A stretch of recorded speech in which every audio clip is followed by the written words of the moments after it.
अस्सलाम वालेकुम। Second year biology के लेक्चर में आपको वेलकम करते हैं। डियर स्टूडेंट्स, आप जानते हैं कि हम लोग चैप्टर नंबर 17 सेकेंड ईयर की बुक का पढ़ रहे हैं। इससे प्रीवियस टॉपिक तक डियर स्टूडेंट हम लोग नर्वस कोऑर्डिनेशन और केमिकल कोऑर्डिनेशन के कंपैरिजन के टॉपिक को ख़त्म कर चुके हैं। आज जो टॉपिक हम स्टार्ट करने जा रहे हैं ये हमारा टॉपिक है बिहेवियर्स का। तो डियर स्टूडेंट्स, जो बिहेवियर है ये किसी भी रिस्पॉन्स को कहा जाता है।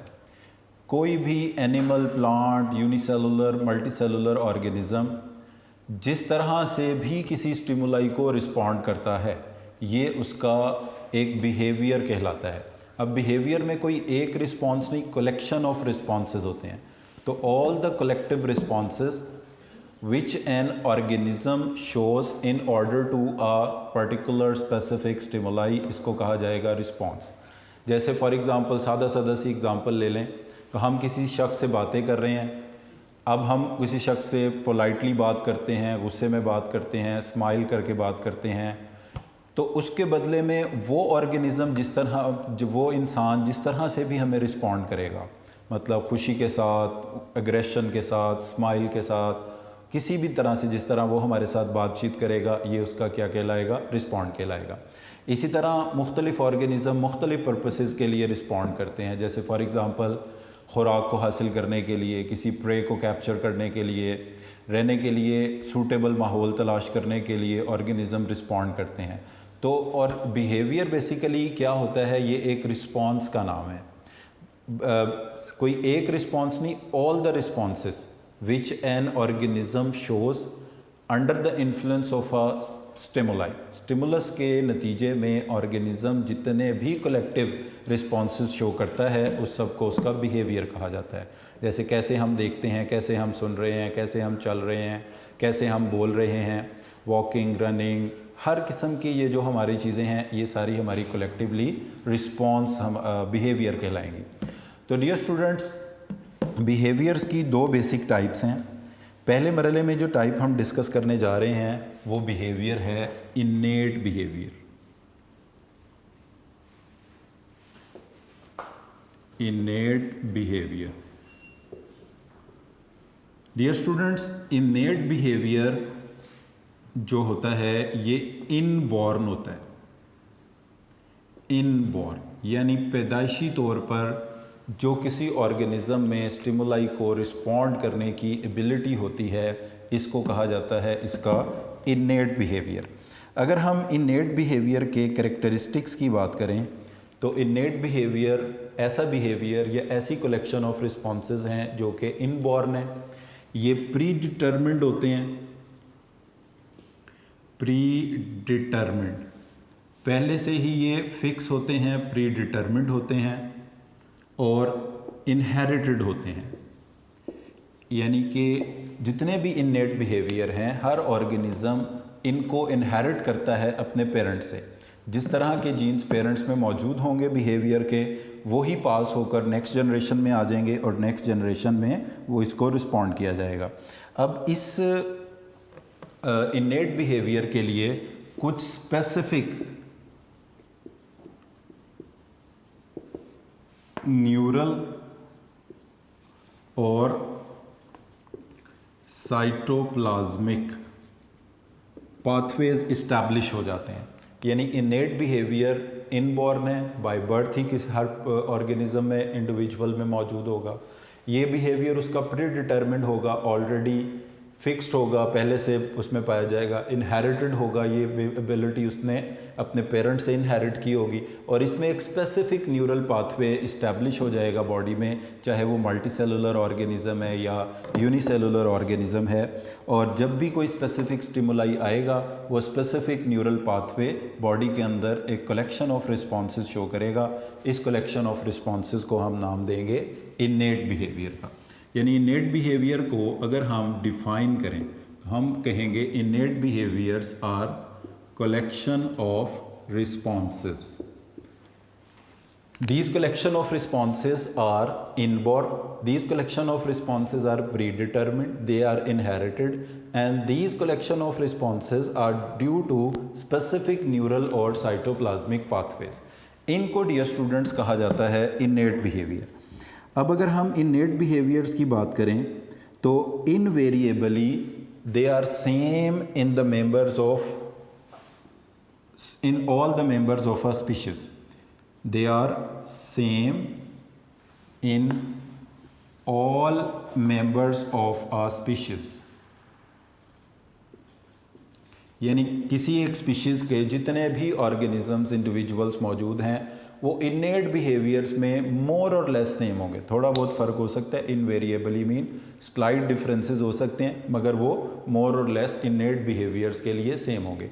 जैसे कि all plant behaviours are innate, जितने भी प्लांट्स के बिहेवियर्स हैं वो सारे के सारे इननेट बिहेवियर्स हैं।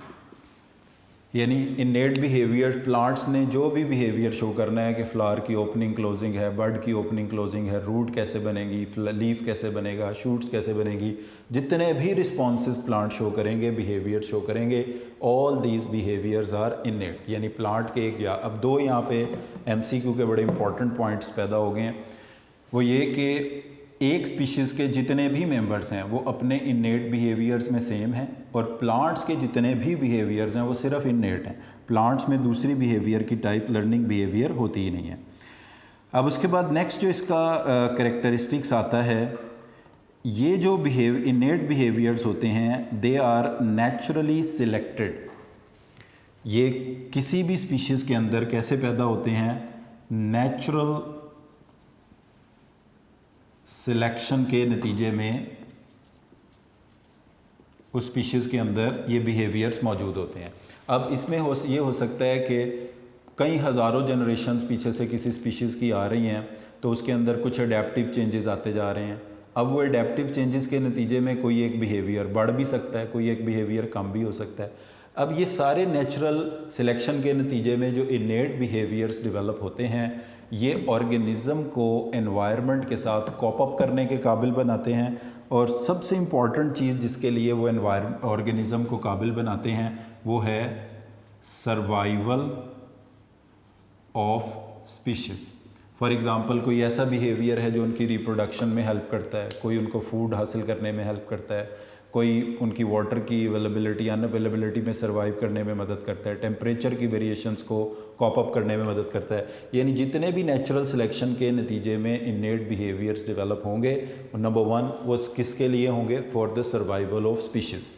अब अगर कोई स्पीशीज़ रिजेक्ट हो जाती है, वो इंडेंजर्ड हो जाती है, एक्सटिंक्ट हो जाती है, इसका मतलब ये होता है कि उसके इननेट बिहेवियर उसको एनवायरनमेंट में सर्वाइव करने के साथ कॉप अप नहीं कर पाए, या वो चेंजेस इतनी तेज़ी से नहीं आए जितनी तेज़ी से एनवायरनमेंट चेंज हुआ। और दूसरा जो इसका बेनिफिट है इननेट बिहेवियर्स का वो है economy to higher centres of brain, higher nervous system या सेंट्रल नर्वस सिस्टम। अब लाइक फॉर एग्ज़ाम्पल अगर कोई हमारा इननेट बिहेवियर है, इसमें जो हायर इंटेलेक्ट पार्ट्स होते हैं, इंटेलेक्चुअल पार्ट्स होते हैं नर्वस सिस्टम के, वो इसमें हिस्सा नहीं लेते। यानी स्टिमुलस आएगा, ऑर्गेनिज्म उसको रिस्पॉन्ड कर देगा without involvement of the higher centres of the brain. तो इससे क्या होगा कि जो ब्रेन के हायर सेंटर्स हैं उनके ऊपर एनर्जी का बर्डन या उनके ऊपर इंफॉर्मेशंस को चलाने का, क्या उनको प्रोसेस करने का बर्डन क्रिएट नहीं होगा। तो डियर स्टूडेंट, ये एक इंट्रोडक्शन है कि इननेट बिहेवियर्स क्या होते हैं। इसको एक दफ़ा फिर देख लें। Innate behaviours are the collection of responses. जितने मतलब जैसे आपको बताया कि बिहेवियर एक कलेक्शन ऑफ रिस्पॉन्सेज ही है, अब उसमें इननेट बिहेवियर भी एक कलेक्शन ऑफ रिस्पॉन्सेज है, बट ऐसे कलेक्शन ऑफ रिस्पॉन्सेज जिनमें ये फॉलोइंग प्रॉपर्टीज़ हों, जो इनबॉर्न हो, पैदाइशी तौर पर उस इंडिविजुअल ऑर्गेनिज्म स्पीशीज़ में मौजूद हों, जो ऑलरेडी प्री डिटर्मिंड हों, फिक्स्ड हों, पहले से ही उस स्पीशीज़ के इंडिविजुअल्स में चल रहे हों, ये इनहेरिटेड होते हैं हर, यानी एक्सपीरियंस का इनके ऊपर कोई इन्फ्लुएंस नहीं होगा, वो पर्सन सीखा सिखाया ये चीज़ें पैदा कर होगा। इनके अंदर कुछ स्पेसिफिक न्यूरल और साइटोप्लाज्मिक पाथवेज इस्टेब्लिश होते हैं। जब भी वो न्यूरल और पाथवेज ट्रिगर होंगे तो वही स्पेसिफिक रिस्पॉन्स वो स्पीशीज़ के मेंबर्स करेंगे। और इननेट बिहेवियर में इनवेरिएबली कुछ स्मॉल डिफरेंसेस हो सकते हैं, मोर और लेस इननेट बिहेवियर के लिए एक स्पीशीज़ के सारे मेंबर्स ही सेम होते हैं।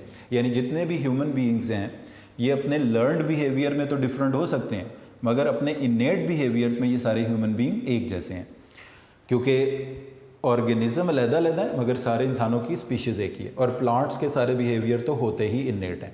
इनेट बिहेवियर्स के दो फ़ायदे हैं। ये एक एडेप्टिव चेंजेस हैं जो नेचुरल सिलेक्शन के दौरान ऑर्गेनिज्म के अंदर स्टेप बाय स्टेप इकट्ठे होते चले जाते हैं, और ये ऑर्गेनिज्म को, स्पीशीज़ को सर्वाइवल के काबिल बनाते हैं। इस काबिल बनाते हैं कि वो स्पीशीज़ न्यू चेंज एनवायरनमेंट के अंदर ईजीली सर्वाइव कर सके, और ये इकोनॉमी डेवलप करते हैं higher centres of the brain के ऊपर, क्योंकि इनेट बिहेवियर इनबॉर्न होते हैं, प्री डिटर्मिन्ड होते हैं। इसमें higher centres of the brain जो या नर्वस सिस्टम वो involve, high intellectual parts of the brain nervous system वो इसमें इन्वॉल्व नहीं होते। यानी आपको इसको याद करने की, सीखने की, प्रैक्टिस करने की इनेट बिहेवियर को ज़रूरत नहीं। तो इसलिए ब्रेन के ऊपर, नर्वस सिस्टम के ऊपर इसका कोई बर्डन क्रिएट नहीं होता। तो डियर स्टूडेंट, ये एक इंट्रोडक्शन था इनेट बिहेवियर का। अब हम आगे चलते हैं इनेट बिहेवियर्स की टाइप्स के ऊपर। तो डियर स्टूडेंट्स, इनेट बिहेवियर्स की दो टाइप्स हैं, ओरिएंटेशन और रिफ्लेक्सेस, जिनको इंस्टिंक्ट्स भी कहा जाता है, या यूं कह लें कि इंस्टिंक्ट्स की टाइप है रिफ्लेक्सेस। नंबर 1, अब पहली इसकी जो टाइप है वो है ओरिएंटेशन। अब orientation dear student innate behaviour है, तो अभी हमने जितने कैरेक्टरिस्टिक्स इनेट बिहेवियर के बारे में बोले हैं वो सारे के सारे ही इनेट बिहेवियर के ओरिएंटेशन में पाए जाते हैं। अब ओरिएंटेशन की आगे दो किस्में हैं। Orientation is of two types. Orientation में काइनेसिस है,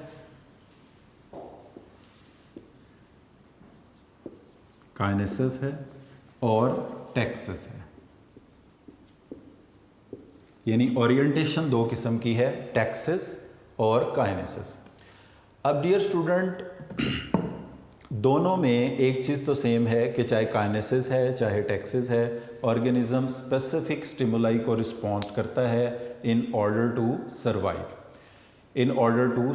अपने लाइफ के, अपनी ज़िंदगी के सर्वाइवल के लिए किसी स्पेसिफिक स्टिमुलाई को which is within the body और outside the body organism respond करता है, काइनेसिस में भी और टैक्सिस के अंदर भी। तो जो डिफरेंस है हम इसमें उसी को देखते हैं। काइनेसिस में ये होता है कि ऑर्गेनिजम्स जो हैं वो अपनी स्पीड ऑफ मूवमेंट को चेंज करते हैं, और इस स्पीड ऑफ मूवमेंट को चेंज करते हैं इन रैंडम डायरेक्शंस। ये जो स्पीड ऑफ मूवमेंट चेंज होती है इसकी कोई डायरेक्शन नहीं होती, ये रैंडम मूवमेंट्स होती हैं, रैंडम डायरेक्शंस के अंदर ये मूवमेंट होती हैं, और ये मूवमेंट होती हैं for the purpose of survival. ये सर्वाइवल के पर्पस के लिए मूवमेंट्स होती हैं। तो काइनेसिस ओरिएंटेशन बेसिकली इनेट बिहेवियर की वो टाइप है जिसमें मूवमेंट्स इन्वॉल्व हों, जो मूवमेंट्स की बेस के ऊपर हो। जबकि टैक्सिस के अंदर भी यही होता है कि स्पीड ऑफ मूवमेंट या मूवमेंट्स में चेंजेस लाए जाते हैं, but these changes are directional. ये चेंजेस होते हैं डायरेक्शनल। अगर ये टूवर्ड्स हों तो हम इसको कहते हैं पॉजिटिव टैक्सिस, और अगर अवे फ्रॉम स्टिमुलस हों तो फिर इनको हम कहते हैं नेगेटिव टैक्सिस। यानी टैक्सिस और काइनेसिस में बेसिक डिफरेंस सिर्फ डायरेक्शन का है। बाकी दोनों के अंदर जो मूवमेंट्स हैं उनकी स्पीड के अंदर उनके चेंजेस लाए जाते हैं, मगर काइनेसिस में जो स्पीड ऑफ मूवमेंट्स के अंदर चेंजेस होते हैं वो रैंडम होते हैं, नॉन डायरेक्शनल होते हैं, किसी पार्टिकुलर डायरेक्शन में नहीं होते, but for the sake of survival होते हैं। टैक्सिस में भी मूवमेंट के अंदर चेंजेस ही आते हैं, मगर ये जो चेंजेस होते हैं ये डायरेक्शनल होते हैं। अगर ये टूवर्ड्स स्टिमुलस हों तो इसको कहते हैं पॉजिटिव रिस्पॉन्स टैक्सिस, और अगर ये अवे फ्रॉम स्टिमुलस हों तो फिर इसको कहते हैं नेगेटिव टैक्सिस या नेगेटिव रिस्पॉन्स, इसको हम नाम देते हैं। अब इसमें काइनेसिस की एक एग्जांपल दी हुई है हमारी बुक के अंदर, पिल बग्स की। अगर हम इसको ड्रॉ करें, हमारे पास इस तरह से दो एरियाज़ हैं। एक एरिया हमारे पास है ड्राई, खुश्क है, पानी नहीं है यहाँ, दूसरा एरिया है हमारे पास वेट। अब ये कुछ इंसेक्ट्स हैं, आर्थ्रोपोड्स हैं छोटे छोटे। These arthropods or insects will move towards the wet place from dry place। ये किधर जाना चाहेंगे? Towards this wet place। अब ऐसा क्यों है? देखें, पहली बात ये है कि ड्राई कंडीशन में for a longer period of time ये सरवाइव नहीं कर सकते। तो ड्राई प्लेस से वेट प्लेस पे आना इनके किस काम के लिए ज़रूरी है? सर्वाइवल के लिए। मगर ये इनकी जो मूवमेंट है वो सीधी सीधी ये नहीं है कि ये ड्राई प्लेस से वेट प्लेस पर पहुंच जाएंगे। ये जो मूवमेंट्स शो करेंगे ये रैंडम मूवमेंट्स होंगी, ये नॉन डायरेक्शनल होंगी। अब इसमें दोनों चांसेस पॉसिबल हैं। इन रैंडम मूवमेंट्स के नतीजे में कुछ इंसेक्ट्स पहुंच जाएंगे वेट एरियाज तक, कुछ नहीं पहुंच पाएंगे। बट अगर ये मूवमेंट ना होती तो सारे के सारे ही ड्राई प्लेस पर होते। तो अगर ये काइनेसिस की मूवमेंट होंगी तो some of the members will reach the wet place, और जो वेट प्लेस पर पहुंच जाएंगे वो सर्वाइव करेंगे, वो रिप्रोड्यूस करेंगे, वो नेक्स्ट प्रोजनी प्रोड्यूस करेंगे, तो स्पीशीज सर्वाइव करेगी। इसमें इंडिविजुअल के सर्वाइवल इसमें इतना इंपॉर्टेंट नहीं है जितना स्पीशीज़ का सर्वाइवल इसमें इंपॉर्टेंट है। तो इस बात को डियर स्टूडेंट आप बुक से भी देख लें। Kinesis it is a behaviour in which organism changes the speed of random movements. वो अपनी रैंडम मूवमेंट्स की स्पीड को चेंज कर, यानी जो वेट प्लेस पे हैं वो रैंडमली मूव नहीं करेंगे, जो ड्राई प्लेस पे हैं वो रैंडमली मूव करेंगे। डियर स्टूडेंट्स, यानी रैंडम मूवमेंट्स करने की ज़रूरत ड्राई प्लेस पर है, वेट प्लेस पर नहीं है। अब इस रैंडम मूवमेंट के नतीजे में कोई ना कोई member definitely will reach to the wet place, और वो जो पहुंच जाएगा वो सर्वाइव कर जाएगा। तो इसको कंफ्यूज नहीं करना कि ये ड्राई से वेट पर गया तो ये डायरेक्शनल हो गया। ड्राई से वेट पर जाना इसके सर्वाइवल के लिए ज़रूरी है, मगर ये किसी स्पेसिफिक डायरेक्शन में मूव नहीं कर रहा, इस रैंडम मूवमेंट्स के नतीजे में वेट एरियाज तक पहुंच जाएगा। जबकि जो टैक्सेस की मूवमेंट्स होंगी वो डेफिनेटली डायरेक्शनल होंगी। जैसे कि फॉर एग्जांपल कोई ऑर्गेनिज्म फूड लेने के लिए मूव कर रहा है, कोई ऑर्गेनिज्म लाइट की डायरेक्शन में मूव कर रहा है, तो अब ये बिहेवियर डेफिनेटली डायरेक्शनल होगा, और इसमें मूवमेंट होगी ही डायरेक्शनल, इसमें रैंडम मूवमेंट नहीं होगी। तो टैक्सेस इसमें काइनेसिस के कंट्रास्ट में ये डायरेक्टेड होते हैं, यानी टूवर्ड्स और अवे फ्रॉम द स्टिमुलस होंगे। अगर टूवर्ड्स होंगे तो इसको पॉजिटिव रिस्पांस कहा जाएगा, अवे होंगे तो इसको नेगेटिव रिस्पांस कहा जाएगा। तो इनेट बिहेवियर की वो टाइप जिसमें कोई मूवमेंट्स इन्वॉल्व हैं, कोई मोशंस इन्वॉल्व हैं, इनको बोला जाता है ओरिएंटेशंस। और ये ओरिएंटेशन की दो किस्में हैं, काइनेसिस और टैक्सेस। बेसिक डिफरेंस है कि काइनेसिस में जो मूवमेंट्स या स्पीड ऑफ मूवमेंट में जो चेंजेस आ रहे हैं वो नॉन डायरेक्शनल है, रैंडम है, फॉर सर्वाइवल ही है। टैक्सेस में भी जो मूवमेंट में चेंजेस आ रहे हैं वो भी फॉर सर्वाइवल है, बट ये डायरेक्शनल हैं, टूवर्ड्स और अवे फ्रॉम द स्टिमुलस हैं। इसके बाद डियर स्टूडेंट सेकेंड टाइप पर आते हैं इनेट बिहेवियर की, और वो हैं इंस्टिंक्ट्स, रिफ्लेक्सेस और इंस्टिंक्ट्स। जो रिफ्लेक्सेस हैं डियर स्टूडेंट्स वो हम प्रीवियस हिस्से में भी चैप्टर के पढ़कर आए हैं। रिफ्लेक्सेस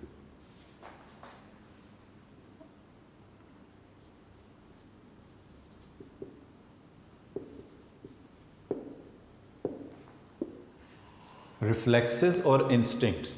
रिफ्लेक्सेस क्या होते हैं? रिफ्लेक्सेस का मतलब होता है एन ऑटोमेटेड रिस्पॉन्स, खुद मतलब एक ऑटोमेटेड इनवॉलेंटरी रिस्पॉन्स है, और रिस्पॉन्स भी क्या है? फिक्स रिस्पॉन्स है। स्टिमुलस भी क्या है? फिक्स स्टिमुलस है। अब reflect either the person will born with right reflexes और विद रॉन्ग रिफ्लेक्सेस, क्योंकि ये इनेट बिहेवियर की टाइप है।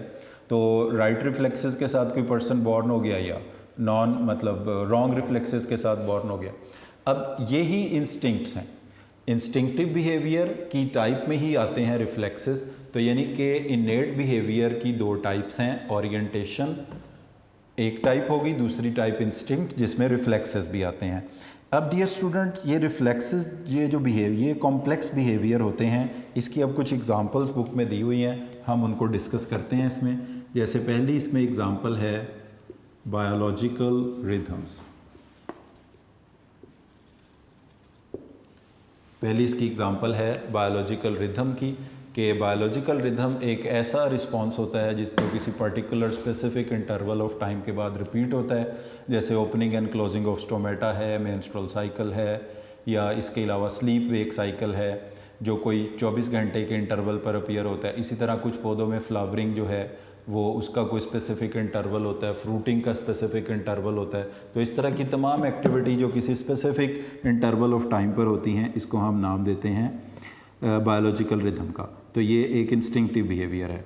इसके बाद टेरिटोरियल बिहेवियर्स इंस्टिंक्ट्स में आते हैं।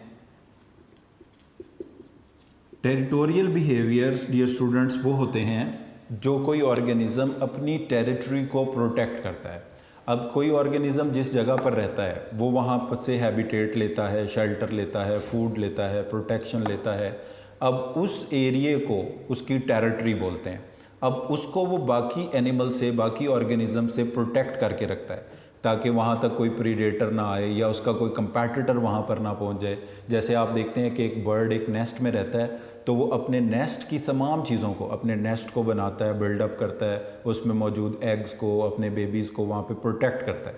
तो अपनी टेरिटरी को जो प्रोटेक्ट करने का बिहेवियर है, टेरिटरी से मुराद ये है कि the place where organism fulfil the needs of its life, जहाँ पर वो अपनी ज़िंदगी की ज़रूरतों को पूरा कर रहा है, उसको बचाने की, प्रोटेक्ट करने की उसकी एबिलिटी को इसका टेरिटोरियल बिहेवियर्स कहते हैं। उसके बाद आता है कॉर्टशिप। कॉर्टशिप से मुराद होती है दो डिफरेंट जेंडर्स के ऑर्गेनिजम्स, यानी कि किसी स्पीशीज़ के एक मेल पार्टनर और एक फीमेल पार्टनर का, they live together, they come together, making of love. इस बिहेवियर को कहा जाता है कॉर्टशिप बोलते हैं। फिर इसके बाद डियर स्टूडेंट आता है मेटिंग।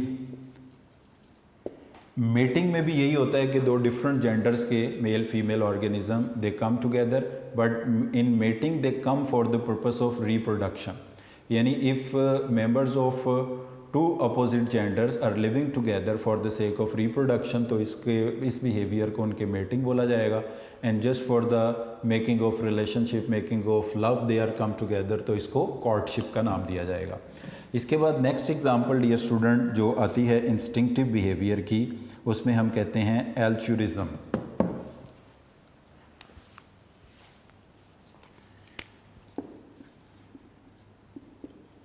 एल्चुरिज्म का मतलब ये होता है कि गिविंग बेनिफिट टू अदर्स, दूसरों को बेनिफिट्स देना, for the sake of own self, अपना नुकसान करके दूसरों को बेनिफिट देने की जो बिहेवियर है इसको कहा जाता है एल्चुरिज्म, जिसको हम हमदर्दी के बिहेवियर्स भी कह सकते हैं। ये भी एक इनबॉर्न बिहेवियर होते हैं, इंस्टिंक्टिव बिहेवियर्स होते हैं। इसके अलावा इसमें इस्टेब्लिश होती हैं social hierarchies, social organisations, social organisations, इसके अलावा सोशल हायरार्कीज़। जब कोई ऑर्गेनिज़म कोई सोसाइटी बिल्डअप करते हैं, यानी एक तरह के स्पीशीज़ के ऑर्गेनिज़म इकट्ठे रहते हैं, तो उसमें एक सोशल ऑर्गेनाइजेशन इस्टेब्लिश हो जाती है। जैसे फॉर एग्जांपल एक नेस्ट है, उसके अंदर कुछ बर्ड्स रहते हैं, तो उसमें मदर का बिहेवियर, फादर का बिहेवियर, उनके न्यू बॉर्न बेबीज़ का बिहेवियर, उनके नेक्स्ट मज़ीद नेस्ट बिल्डअप करने के बिहेवियर, ये एक उनकी सोशल ऑर्गेनाइजेशन है। अब उसमें एक बड़ा लेवल का हो है उसकी रिस्पॉन्सिबिलिटीज़, छोटे लेवल के पर्सन की रिस्पॉन्सिबिलिटीज़, किड्स की रिस्पॉन्सिबिलिटीज़, इस तरह के सेटअप को कहते हैं सोशल ऑर्गेनाइजेशन और सोशल हायरार्कीज़। तो डियर स्टूडेंट्स, इंस्टिंक्ट और रिफ्लेक्सेस की ये सारी एग्जांपल्स हैं। बायोलॉजिकल रिदम जो कि स्पेसिफिक इंटरवल ऑफ टाइम पे रिपीट होते हैं, ये इंस्टिंक्टिव बिहेवियर हैं। टेरिटोरियल बिहेवियर का मतलब है ऑर्गेनिज्म अपनी टेरिटरी को दूसरे एनिमल से बचाता है जहाँ वो रह रहा होता है अपने सर्वाइवल के लिए, territorial behaviour. Coming together of different genders for the making of love, इसको हम बोलते हैं courtship. Coming together of different genders for the sake of reproduction, इसको हम बोलते हैं मेटिंग। एल्चुरिज्म, ख़ुद को नुकसान करके दूसरों को बेनिफिट करने की जो बिहेवियर्स हैं। सोशल ऑर्गेनाइजेशंस एंड सोशल हायरार्कीज़, जिसमें एक ही स्पीशीज़ या डिफरेंट स्पीशीज़ के मेंबर्स इवन अगर इकट्ठे रहते हैं तो वो जो सोशल सेटअप इस्टेब्लिश करते हैं, इस तरह के तमाम बिहेवियर्स को कहा जाता है सोशल ऑर्गेनाइजेशन और सोशल हायरार्कीज़ में रखा जाता है। तो डियर स्टूडेंट्स, यहाँ पर इनेट बिहेवियर की टाइप को हमने कंप्लीट किया। इनेट बिहेवियर की हमने पढ़ा दो टाइप्स हैं, ओरिएंटेशन, रिफ्लेक्सेस और इंस्टिंक्ट। फिर ओरिएंटेशन की दो टाइप हम पहले पढ़ चुके हैं, काइनेसिस और टेक्सिस। इसके बाद डियर स्टूडेंट हमने एक कंपैरिजन डिस्कस करना है, और वो कंपैरिजन है between learning and instinct behaviour. Dear student, instinct को अगर हम कंपेयर करें लर्निंग के साथ, तो सबसे पहले जो इंस्टिंक्ट को डिफ़ाइन किया है वो डिफ़ाइन किया है डार्विन ने। इंस्टिंक्ट डियर स्टूडेंट ऐसे बिहेवियर, इंस्टिंक्ट यानी टाइप इनेट बिहेवियर के, जो जो इनेट बिहेवियर के कैरेक्टरिस्टिक्स हैं वो सारे के सारे डार्विन ने कहा कि जो इनेट जो इंस्टिंक्ट्स हैं ये कॉम्प्लेक्स ऑफ रिफ्लेक्सेस हैं।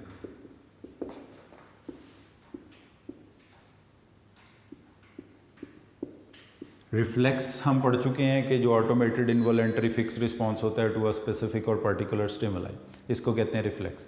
काफ़ी सारे रिफ्लेक्सेस इकट्ठे हो गए तो ये क्या बन गए, एक इंस्टिंक्टिव बिहेवियर बन गए।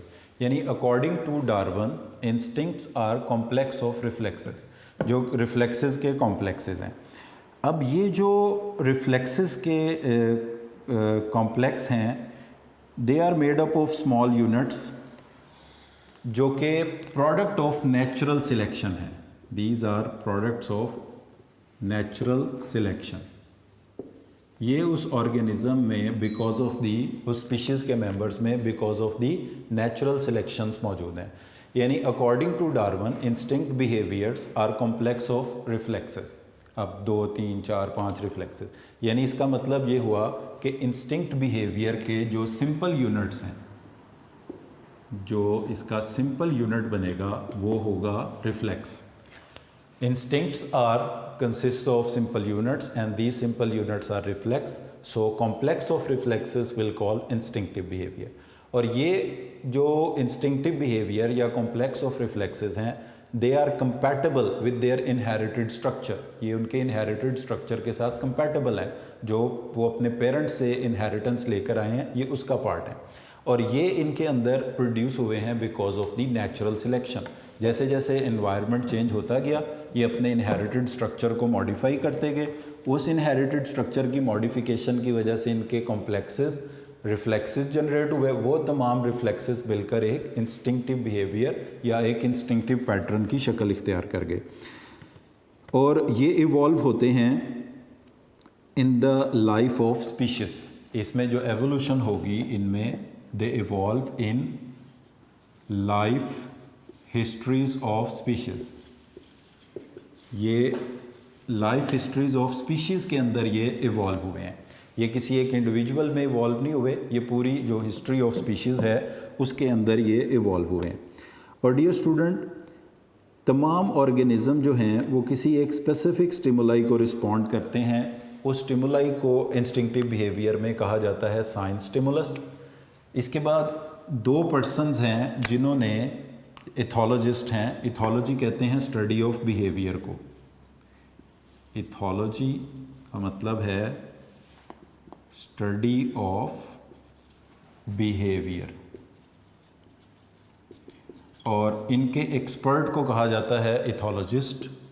स्टडी ऑफ बिहेवियर को बोलते हैं इथोलॉजी और इसके एक्सपर्ट को कहा जाता है इथोलॉजिस्ट, इसको बोलते हैं। उस्कल ने एक स्टिमुलस को डिफ़ाइन किया जिसको हम नाम देते हैं साइन स्टिमुलस का। डियर स्टूडेंट्स, ये साइन स्टिमुलस की टर्म शॉर्ट क्वेश्चन में आपको डिफ़ाइन करने के लिए भी आ सकती है। तो पहली प्रॉपर्टी इसकी ये है कि sign stimulus was defined by Uexkull and Lorenz. In 1934 it was defined by Uskal and in 1935 it was defined by Lawrence. अब ये साइन स्टिमुलस है क्या? Sign stimulus is part of the inherited structure. A stimulus which is a part of stimulus configuration, यानी एक sign stimulus एक वो part है, मतलब एक मुकम्मल स्टिमुलस है जिसको ऑर्गेनिज्म रिस्पॉन्ड करता है। उस स्टिमुलस का जो स्पेसिफिक कैरेक्टरिस्टिक है जिसको ऑर्गेनिज्म रिस्पॉन्ड करता है, उस कैरेक्टरिस्टिक को कहा जाता है साइन स्टिमुलस। फॉर एग्ज़ाम्पल, इसमें जो एग्ज़ाम्पल डिस्कस की जाएगी साइन स्टिमुलस के हवाले से, वो एग्ज़ाम्पल है अ मेल 3-spined स्टिकल्ड बैक फिश।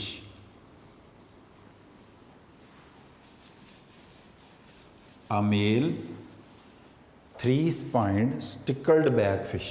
इस तरह से ये फॉर एग्ज़ाम्पल अगर हमारे पास एक फ़िश है और ये फ़िश जो है ये 3-spined फिश है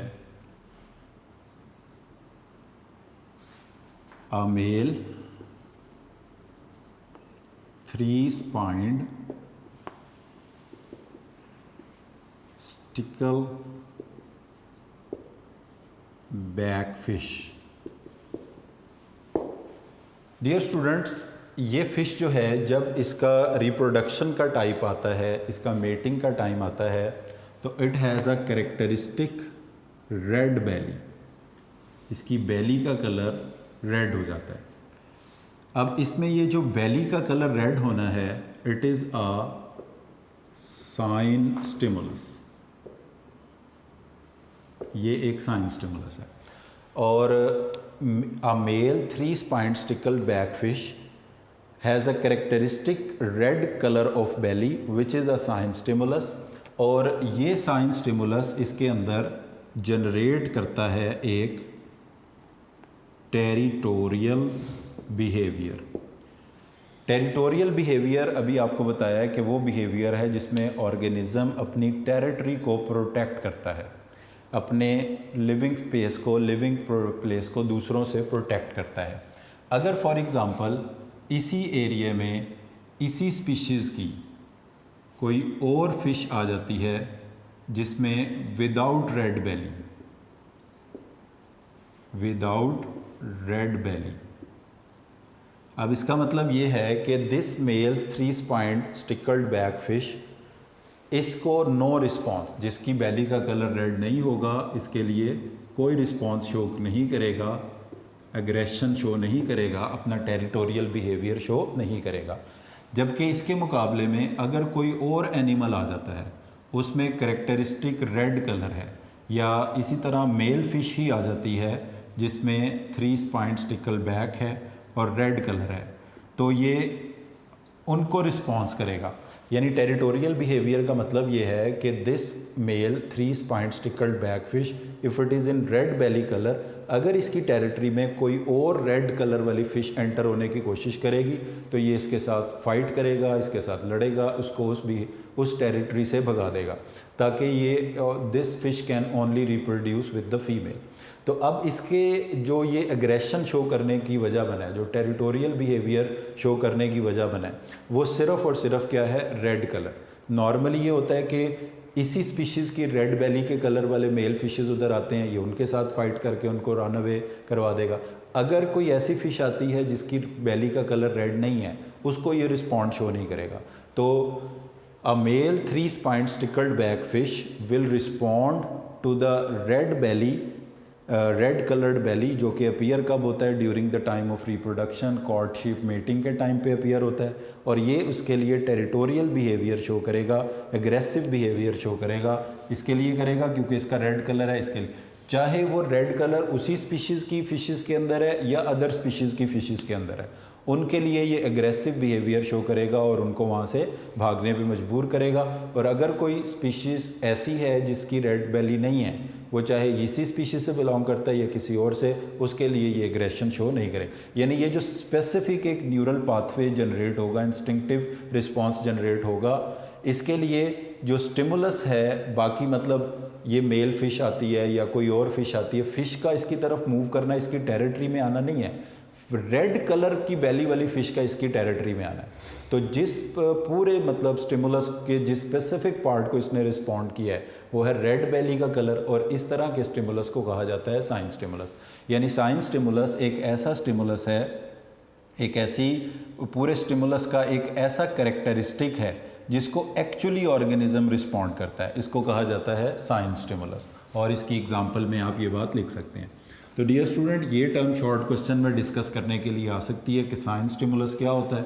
अब इसमें जिन चीज़ों को आपने खुसूसी तौर पर लिखना है वो क्या हैं, एक तो पर्सनस का नेम, उस्कल 1935 और लॉरेंस इन 1935, इन्होंने एक्सप्लेन किया इन टर्म्स को, साइन स्टिमुलस। उसके बाद इसकी डेफिनेशन और इसकी एग्जांपल आप साथ लिख देंगे। अब डियर स्टूडेंट, हम थोड़ा सा एक और टर्म है, एक दो नेक्स्ट पैराग्राफ के अंदर, इसको हम कहते हैं IRM। ये टर्म भी शॉर्ट क्वेश्चन के लिए आ सकती है। इसको कहा जाता है इनेट releasing innate releasing mechanism, IRM, innate releasing mechanism। ये स्टूडेंट, ये एक स्पेसिफिक न्यूरल पाथवे है। जब भी कोई ऑर्गेनिज्म साइन स्टिमुलस को रिसीव करता है, एक मखसूस पाथ, एक मखसूस न्यूरॉन्स या सेल के अंदर नर्व इम्पल्स होती है और उसके नतीजे में एक स्पेसिफिक रिस्पॉन्स जो है वो अपीयर होता है। इसको कहा जाता है इनेट रिलीजिंग मैकेनिज़्म या IRM से इसको एब्रीवेट किया जाता है। बुक की भी हम इसको टर्म को पढ़ देते हैं, आप इसको ज़रा देख लें।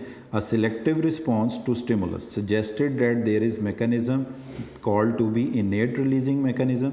This aspect of concept is important in being innate, यानी कि वो साइन स्टिमुलस को रिकॉग्नाइज करना और उसको रिस्पॉन्ड करना और उसमें जो न्यूरल पाथवे इन्वॉल्व है, इसको कम्प्लीटली कहा जाता है इनेट बिहेवियर। इसकी एक एग्जांपल ले लें। एक एनिमल है जिसको बोलते हैं हम डिगर वैस्प। डिगर वैस्प अपनी की जो फीमेल है वो अपना नेस्ट प्रिपेयर करती है, उसमें अपने अंडे रख के उस नेस्ट को बंद कर देती है। और डिगर वैस्प जो है, क्योंकि उसका लाइफ स्पैन छोटा होता है, थोड़ा होता है, इस दौरान में वो डिगर वैस्प खुद जो है वो मर जाती है। और अब जो उसके अंडों से बच्चे निकलते हैं वो उस कैटरपिलर को खाते हैं, खा के बड़े हो जाते हैं और उनमें जो फीमेल एनिमल्स होते हैं वो भी अंडे देते हैं और कैटरपिलर्स को मार के उन अंडों के पास रख के सेम चीज़ को रिस्पॉन्ड करते हैं। अब डियर स्टूडेंट, जो कैटरपिलर वहाँ पर मौजूद है और वो फूड है, ये अंडों से निकलने वाले उन बच्चों को, हैच्ड होने वाले बच्चों को किसी ने नहीं सिखाया। ये उनका एक इंस्टिंक्टिव बिहेवियर है कि ये फूड है, इसको वो खाएंगे, वो बड़े हो जाएंगे। और जो कैटरपिलर की साइट होगी वो उनके लिए साइन स्टिमुलस है और उसको देख के जो उनकी बॉडी के अंदर न्यूरल पाथवे ट्रिगर होता है वो उनका IRM है, इनेट रिलीजिंग मैकेनिज़्म है। और उनका इसको खाना जो है वो उसका एक बिहेवियर है। तो डियर स्टूडेंट, कैटरपिलर को मार के डिगर वैस्प के नेट में प्लेस करना, अंडों से यंग वंस का हैच्ड होने के बाद उस कैटरपिलर को खा लेना और बड़े होकर सेम चीज़ को रिस्पॉन्ड करना, ये इंस्टिंक्ट बिहेवियर की एग्जांपल है। डियर स्टूडेंट, अब हमने इंस्टिंक्ट बिहेवियर को अच्छी तरह पढ़ लिया है। अब हम इनके कंपैरिजन के कुछ पॉइंट्स हैं उनको डिस्कस करते हैं। जैसे लर्निंग बिहेवियर की दो मेन टाइप्स जो हैं उसमें हैं लर्निंग, एक है लर्निंग बिहेवियर और दूसरी तरफ है instinct behaviour. Instinct behaviour and learn behaviour. Dear students, अगर हम इनको कंपैरिजन में देखें तो पहला पॉइंट ये है कि एक्सपीरियंस से किसको मॉडिफाई किया जा सकता है। इंस्टिंक्ट के ऊपर एक्सपीरियंस का कोई इफेक्ट नहीं होता। Experience has no obvious effect on the instinct, जबकि लर्निंग बिहेवियर जो है वो डिपेंड ही एक्सपीरियंस पे करता है। एबिलिटी और जो इनहेरिटेड स्ट्रक्चर हैं यानी जीन्स हैं, वरासती चीज़ें हैं, उनके एबिलिटी टू लर्न तो डिपेंड कर सकती है उनके ऊपर, मगर लर्निंग उस पर डिपेंड, यानी जितने भी हमारी बॉडी के अंदर लर्नड बिहेवियर होंगे, जैसे हमने कोई उर्दू इंग्लिश राइटिंग सीखी है, उर्दू बोलना या जो भी हमारी मदर लैंग्वेज है वो बोलना सीखा है, ये सारी चीज़ें हम लोगों ने अपने एक्सपीरियंस से सीखी हैं। एक्सपीरियंस से जो बिहेवियर्स पैदा होंगे वो सारे के सारे लर्नड बिहेवियर कहलाते हैं। और ऐसे बिहेवियर जिनके ऊपर एक्सपीरियंस का कोई इन्फ्लुएंस नहीं होता, जैसे अगर हम अपनी बुक का ये जो कंटेंट्स का टेबल नंबर 82 पेज का जो टेबल है, इसके पॉइंट्स देखें तो पहला पॉइंट ये है, instinct behaviour depends on heredity material. Animals may born with right responses built in the nervous system in the inherited structure। यानी इंस्टिंक्टिव बिहेवियर जो होते हैं ये डिपेंड करते हैं इनहेरिटेड स्ट्रक्चर के ऊपर या मटेरियल के ऊपर। यानी कोई भी पर्सन के अंदर इंस्टिंक्ट रिस्पॉन्सेज जो हैं वो उसके हेरिडिटी मटेरियल ने, DNA ने, जीन्स ने कंट्रोल किए हुए हैं और जो कि उसने अपने पेरेंट्स से इनहेरिट किए हैं। अब वो अगर उसने ठीक जीन्स इनहेरिट किए हैं तो वो राइट रिस्पॉन्सेस के साथ होगा, अगर कोई डिफेक्टिव जीन्स इनहेरिट किया तो वो डिफेक्टिव रिस्पॉन्सेस के साथ होगा। जबकि जो लर्नड बिहेवियर है depends on environmental influence, it depends on environmental influence. Ability to learn depend कर सकती है इनहेरिटेड स्ट्रक्चर के ऊपर, मगर लर्निंग इटसेल्फ जो है वो इनहेरिटेड स्ट्रक्चर के ऊपर डिपेंड नहीं करती। एबिलिटी टू लर्न, यानी कोई क्विक लर्नर है, कोई वीक लर्नर है, कोई मोर इंटेलिजेंट है, कोई लेस इंटेलिजेंट है, ये चीज़ डिपेंड कर सकती है इनहेरिटेड स्ट्रक्चर पे, मगर उसने जो लर्न करना है वो उसके एनवायरनमेंट पर ही डिपेंड करेगा। उसके बाद नेक्स्ट पॉइंट जो आता है वो ये है कि एक्सपीरियंस, यानी experience practice has no influence on the instinctive behaviour, जबकि लर्निंग बिहेवियर डिपेंड ही किस पे करता है, एक्सपीरियंस पे। The more you experience the more you learn, जितना आप ज़्यादा एक्सपीरियंस करेंगे उतना आप परफेक्ट होते जाएंगे, लर्निंग बिहेवियर आपका स्ट्रॉन्ग एंड स्ट्रॉन्ग होता चला जाएगा। जैसे आप कोई चीज़ लिखते हैं, आप उसको एक्सपीरियंस करते हैं और करते हैं, आहिस्ता आहिस्ता आपकी राइटिंग परफेक्ट हो जाती है, स्पीकिंग परफेक्ट हो जाती है, ड्राइविंग स्किल्स परफेक्ट हो जाती हैं, या कोई और भी जो भी स्किल आप सीखते हैं वो उसके ऊपर एक्सपीरियंस का एक डेफिनेट इन्फ्लुएंस होता है। उसके बाद पॉइंट नंबर 3 पर अगर हम आएँ तो जो इंस्टिंक्ट्स हैं ये इवॉल्व होते हैं in the histories of species. इनमें जो एवोल्यूशन होती है, एवोल्यूशन इनमें होती है in the history of life of species. ये स्पीशीज़ के अंदर ख़त्म होते हैं, नए आते हैं, बढ़ते हैं, यानी सारे, अगर कोई इंस्टिंक्टिव बिहेवियर ख़त्म हो गया तो वो सारे इंसानों में ख़त्म हो जाएगा। कोई नया इंस्टिंक्टिव बिहेवियर पैदा हुआ वो सारे इंसानों में पैदा आएगा। यानी इंस्टिंक्टिव बिहेवियर के जो आने वाले चेंजेस हैं वो पूरी स्पीशीज़ के अंदर होंगे और ये पूरी स्पीशीज़ को अफेक्ट करेंगे, जबकि लर्निंग बिहेवियर जो है ये इवॉल्व होगा एक ऑर्गेनिज़म के अंदर, एक सिंगल इंडिविजुअल के अंदर। यानी एक पर्सन जो है उसने गाड़ी चलाना सीख लिया, उसने उर्दू इंग्लिश लिखना सीख लिया, या उसने कोई सिंगिंग की, कोई स्किल सीख ली। अब ये उसकी लाइफ तक महदूद है, उसके बच्चों में ये स्किल पास नहीं होगी, उसके बच्चों को फिर से ये स्किल सीखना पड़ेगी, उसका एक्सपीरियंस करना पड़ेगा, और उसकी लाइफ के अंदर ये स्किल उसकी इम्प्रूव होते होते को बहुत अच्छा सिंगर बन गया, बहुत अच्छा क्रिकेटर बन गया, बहुत अच्छा फुटबॉलर बन गया। ये सारी स्किल उसने लर्न की और उसकी लाइफ के साथ साथ ये उसके अंदर इवॉल्व करती गई, बढ़ती गई। अब एक इंसान फुटबॉलर होने का ये मतलब नहीं कि सारे इंसान ही उतना अच्छा फुटबॉलर हो सकते हैं। तो ये जो बिहेवियर्स इवॉल्व करते हैं in the life histories of an organism और इंडिविजुअल, उनको लर्न बिहेवियर कहा जाता है। जो इवॉल्व करते हैं in the history of species उनको इंस्टिंक्ट बिहेवियर कहा जाता है। लर्निंग जो है उन एनिमल्स को फ़ायदा देती है जिनका लॉन्ग लाइफ स्पैन होता है, जिनकी ज़िंदगी लंबी होती है। जैसे इंसानों की ज़िंदगी लंबी है तो वो बहुत सारा टाइम अपनी ज़िंदगी का सर्व कर सकते हैं चीज़ों को सीखने में, लर्न करने में। जिन एनिमल्स की लाइफ स्पैन छोटा होता है, जो थोड़े से वक्त के लिए, कोई 24 आवर्स के लिए, कोई 1 वीक के लिए, कोई 10 डेज़ के लिए जो एनिमल ज़िंदा रहते हैं, जिनका शॉर्ट लाइफ स्पैन है, वो अपनी ज़िंदगी की ज़्यादातर ज़रूरियात पूरी करते हैं इंस्टिंक्ट से। तो जिनका लाइफ स्पैन मुख्तसर है, जिनकी थोड़ी ज़िंदगी है, वो अपनी ज़िंदगी को ज़्यादातर गुजारते हैं इंस्टिंक्ट्स की बेस के ऊपर, और जिनकी लाइफ स्पैन ज़्यादा है वो अपनी ज़िंदगी का एक बड़ा हिस्सा किसके ऊपर डिपेंड करते हैं, लर्निंग बिहेवियर के ऊपर डिपेंड करते हैं। यानी जैसे हम बड़े होते हैं तो हम अपनी ज़िंदगी के 20, 25, 30 साल किसी प्रोफेशन को सीखने में, पढ़ने में सर्व कर देते हैं। आधा हिस्सा ज़िंदगी का लर्निंग, या इसके बाद भी लर्निंग कंटिन्यू रहती है, बिकॉज हमारा लाइफ स्पैन ज़्यादा है।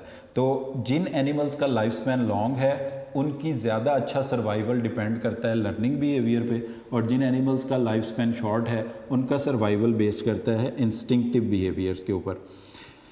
तो डियर स्टूडेंट, इसके बाद जो नेक्स्ट पॉइंट आता है हमारे पास वो है कि वो एनिमल्स जिनको पेरेंटल केयर मिलती है, जिनको बॉर्न होने के बाद पेरेंटल केयर मिलती है, वो अपनी ज़िंदगी में ज़्यादातर लर्नड बिहेवियर के ऊपर डिपेंड करते हैं। और जिन एनिमल्स को बॉर्न होने के बाद नो पेरेंटल केयर, कोई मदर से, फादर से कोई पेरेंटल केयर नहीं मिलती, वो अपनी लाइफ पे डिपेंड करते हैं इंस्टिंक्ट के ऊपर। जैसे हमने वो डिगर वेस्प की एग्जांपल की बात की कि डिगर वेस्प एक एनिमल ने अपना घोंसला बनाया, उसके अंदर अंडे दिए, उसमें कैटरपिलर छोटे छोटे एनिमल्स हैं उन्हें मार के रख दिया, नेस्ट को ब्लॉक कर दिया। अब इस दौरान में उस डिगर वेस्प की डेथ हो गई। अब जो अंडों से बच्चे निकले उन्होंने कैटरपिलर को खाया, बड़े हुए, फिर अंडे दिए, उन्होंने भी यही सेम काम किया। अब वो अंडों से निकलने वाले बच्चों को कोई पेरेंटल केयर नहीं मिली, इसलिए वो इंस्टिंक्टिव बिहेवियर है कि वो कैटरपिलर को खा के बड़े हो जाते हैं। तो जिन एनिमल्स को पेरेंटल केयर मिलती है वो लर्नड बिहेवियर पर डिपेंड करते हैं। तो डियर स्टूडेंट्स, ये 5 इनके डिफरेंसेस हैं। पहला डिफरेंस है इनहेरिटेड स्ट्रक्चर पर डिपेंड करता है इंस्टिंक्टिव बिहेवियर, एनवायरमेंटल इन्फ्लुएंस पर डिपेंड करता है लर्निंग बिहेवियर। एक्सपीरियंस का इंस्टिंक्ट के ऊपर कोई इन्फ्लुएंस नहीं है, लर्निंग बिहेवियर के ऊपर एक्सपीरियंस का ऑब्वियस इन्फ्लुएंस है। इंस्टिंक्ट बिहेवियर इवॉल्व करते हैं in the life history of species, जबकि लर्निंग बिहेवियर इवॉल्व करते हैं in the history of an individual और ऑर्गेनिज्म। जिनका शॉर्ट लाइफ स्पैन होता है उन्हें इंस्टिंक्ट बिहेवियर सूट करते हैं, जिनकी ज़िंदगी लंबी होती है उनको लर्निंग बिहेवियर सूट करते हैं। जिनको ज़िंदगी में पेरेंट्स की केयर मिलती है अर्ली पीरियड ऑफ लाइफ में, वो लर्निंग बिहेवियर पर डिपेंड करते हैं। उनके पेरेंट्स उनको सिखाते हैं कि कैसे ज़िंदगी गुजारनी है, कैसे सरवाइव करना है। जिन एनिमल्स को पेरेंटल केयर नहीं मिलती, उनकी ज़िंदगी भी छोटी होती है, वो मोस्टली अपनी ज़िंदगी में इंस्टिंक्टिव बिहेवियर पर डिपेंड करते हैं। अब इसकी एक एग्जांपल देख लें, वो बुक से ही आप लोग देख लें कि हनी बीज जो हैं inherit the ability to form wing muscle, यानी हनी बीज शहद की मक्खियों में जो विंग्स के मसल्स पैदा होते हैं और विंग्स के ज़रिए वो उड़ते हैं, ये उनकी अंदर एक इंस्टिंक्टिव बिहेवियर है। They inherit this tendency from their parents, और इस टेंडेंसी को यूज़ करके वो जो खुशबूदार नेक्टर्स वाले फूल हैं उनकी तरफ जाते हैं और फिर वो हनी कलेक्ट करने का बाइस बनते हैं। इसी तरह डिगर वेस्प की एग्जांपल जो है वो भी इंस्टिंक्ट की एग्जांपल है। अब लर्निंग बिहेवियर में एक एग्जांपल है जिसमें आप ट्रायल एंड एरर लर्निंग कहते हैं, आप कंडीशनिंग इसको बोल सकते हैं। जैसे एक डॉग है, उसको आप कोई खाना देते हैं, वो खाने को देखता है, स्मेल करता है, तो वो उसके मुंह में सलाइवा सीक्रेट होता है। खाने को देखना, स्मेल करना, टेस्ट करना, ये नेचुरल और प्राइमरी स्टिमुलस है। अब आप इसमें चेंज कर दें कि आप उस डॉग को फूड प्रोवाइड करने से पहले बेल रिंग करें, फिर उसको खाना दे दें। आप यही काम करते रहें। कुछ अरसे के बाद आप क्या करेंगे, जस्ट बेल रिंग करेंगे तो वो जो डॉग है वो सलाइवा सिक्रीट करना शुरू कर देगा। अब रिंगिंग ऑफ बेल पे सलाइवा प्रोड्यूस होना, मुंह में पानी आना, ये रिस्पॉन्स नहीं बनता। रिंगिंग ऑफ बेल एक अननेचुरल स्टिमुलस है, इररेलेवेंट स्टिमुलस है, सेकेंडरी स्टिमुलस। तो आपने क्या किया, आपने उस डॉग को रिंगिंग ऑफ बेल पे सलाइवा सिक्रीट करना सिखाया है। तो ये बिहेवियर उसका जो रिंगिंग ऑफ बेल पे वो सलाइवा सिक्रीट करना शुरू कर देता है, ये उसका लर्नड बिहेवियर कहलाएगा, ये उसका इंस्टिंक्ट बिहेवियर नहीं कहलाएगा। तो डियर स्टूडेंट, ये कुछ मेजर डिफरेंसेस थे जो हमने डिस्कस किए हैं लर्निंग बिहेवियर और इंस्टिंक्ट बिहेवियर के हवाले से। इस टॉपिक में कुछ शॉर्ट क्वेश्चंस ही ज़्यादातर बनते हैं, जैसे पहले नंबर पर इनेट बिहेवियर की डेफिनेशन, फिर काइनेसिस और टैक्सिस में डिफरेंसेस, फिर कुछ इंस्टिंक्ट और रिफ्लेक्सेस का जिक्र किया हुआ है। उसके बाद साइन स्टिमुलस और इनेट रिलीजिंग मैकेनिज्म, दोनों टर्म शॉर्ट क्वेश्चन के लिए, और फिर लास्ट का ये डिफरेंसेस अलॉन्ग विद एग्जांपल। तो आज के लेक्चर को डियर स्टूडेंट हम यहीं पर कंक्लूड करते हैं। आज के लेक्चर में हमने इंस्टिंक्ट बिहेवियर और लर्नड बिहेवियर का कंपैरिजन मेनली डिस्कस किया और उसके साथ कुछ छोटी छोटी टर्म्स डिस्कस की। नेक्स्ट लेक्चर के अंदर हम लोग लर्निंग की टाइप्स को डिस्कस करेंगे। तो आज के लेक्चर को हम इधर ही ख़त्म करते हैं। Thank you very much for today.